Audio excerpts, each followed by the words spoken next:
नमस्कार दर्शक बंधु एबे ओडिशावासी मानक पई आसिला बड़ खुशी खबर। सरकार आनिचंती गोटे नुआ योजना जो योजना माध्यम रे आपण माने 10,000 टंका पाई परिबे। आउ ए 10,000 टंका को आपण माने आपणकर छोट बड़ वाणिज्य व्यवसाय रे लगाई पारिबे।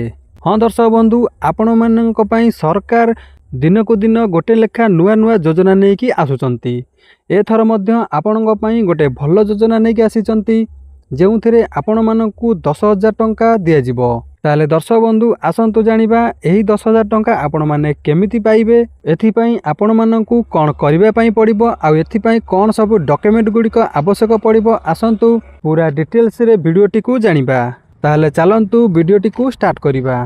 ताले दर्शक बंधु प्रथमे आसतु जानिबा एही योजनार नाम कौन आउ एथिरे आपण किभली टंका पाई परिबे। ताले दर्शक बंधु एही योजनाटीर ना हेउची स्वनिधि योजना। 2020 मसीहा ठारू आरंभ होइथिबा एही योजनार लक्ष्य हेउची सहरर स्ट्रीट भेंडर माने रास्ता कड़े थिबा छोट छोट दोकानी मानकु अर्थनैतिक सहायता प्रदान करिबा। जेपरि चा दोकानी, फल दोकानी, पनीपरिबा दोकानी, जलिखिया दोकानी एमानंकु सहायता प्रदान करिबा।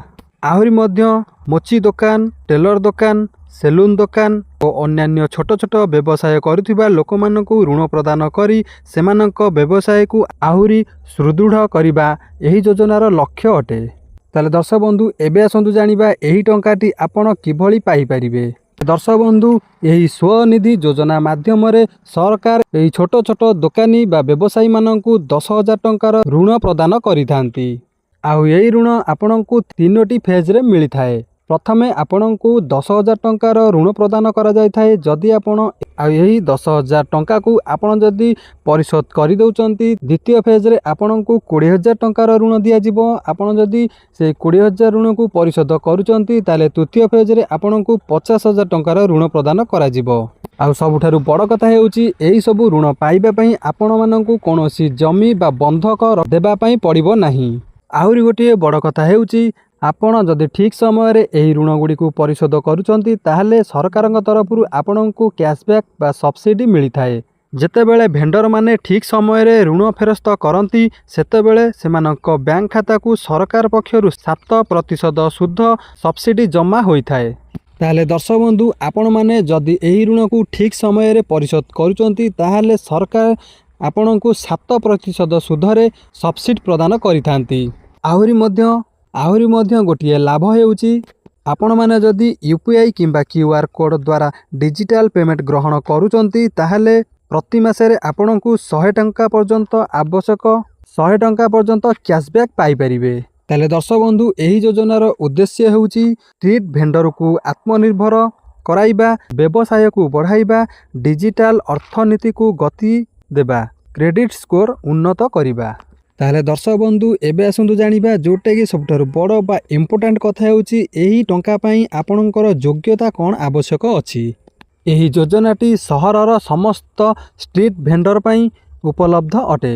एही योजना रे आपणकु टंका पाइबा पई हेले आपणकर योग्यता रहिछि सहरर समस्त स्ट्रीट भेंडर रो भेंडिंग सर्टिफिकेट थिले, म्युनिसिपालिटी सर्वे तालीम तालिका रे नाम थिले। देखंतु आपणकर जदि भेंडिंग सर्टिफिकेट अच्छी बा म्युनिसिपालिटी सर्वे तालिका रे आपणकर नाम अच्छी ताहले आपण एही ऋणटी पाई परिबे। आउ गोटे कथा हेउची जदि आपणकर भेंडिंग सर्टिफिकेट नाही आ म्युनिसिपल तालिका रे नाम नाही ताहले आपण नगर निगम द्वारा लेटर ऑफ रिकमेंडेशन सर्टिफिकेट आनिबा पई पड़िबो। आउ एही योजनार लाभ उठाई परिबे। एबे आसंतु जानिबा एही योजना पई आपणकु डॉक्यूमेंट कोन सब लागिबो बा दबा पई पड़िबो। प्रथमे रहिछि आपणकर आधार कार्ड, तापरे mobile number, bank passbook, vending certificate आउ पासपोर्ट साइज फोटो मध्य देबा पई पड़िबो। तापरे आसंतु जानिबा आपण एही योजना रे आवेदन किपरि करिवे। पीएम स्वनिधि पोर्टल को जानतु, एहा परे अप्लाई फॉर लोन उपरे क्लिक करंतु आउ आपणकर मोबाइल नंबर टी को रजिस्ट्रेशन करंतु आउ आधार ओटीपी सहित वेरिफिकेशन करंतु। तापरे रहिछि व्यवसाय संबंधी समस्त तथ्य भरंतु, आवश्यक डॉक्यूमेंट गुडी को अपलोड करंतु। सबमिट कले आपणक आवेदन बैंक निकट को पहुँची जिवो। शेष बैंक वेरिफिकेशन परे लोन टंकाटी सीधा सड़क आपणक बैंक खाता को आसी जिवो। ତାହେଲେ ଦର୍ଶକ ବନ୍ଧୁ ଏଇ ଥିଲା ଆପଣମାନେ କିଭଳି ସ୍ୱନିଧି ଯୋଜନାରେ ଆବେଦନ କରି ଆପଣଙ୍କର ବ୍ୟବସାୟୀକୁ ସମୃଦ୍ଧି କରିବେ। ଯଦି ଭିଡ଼ିଓଟି ଭଲ ଲାଗିଥାଏ ଲାଇକ୍ କରନ୍ତୁ, ସେୟାର କରନ୍ତୁ। ଯଦି ଚ୍ୟାନେଲକୁ ନୂଆ କରି ଆସିଛନ୍ତି ଚ୍ୟାନେଲକୁ ସବସ୍କ୍ରାଇବ୍ କରି ପାଖରେ ଥିବା ବେଲ୍ ଆଇକନକୁ ପ୍ରେସ୍ କରନ୍ତୁ। ରହୁଛି ଜୟ ଜଗନ୍ନାଥ।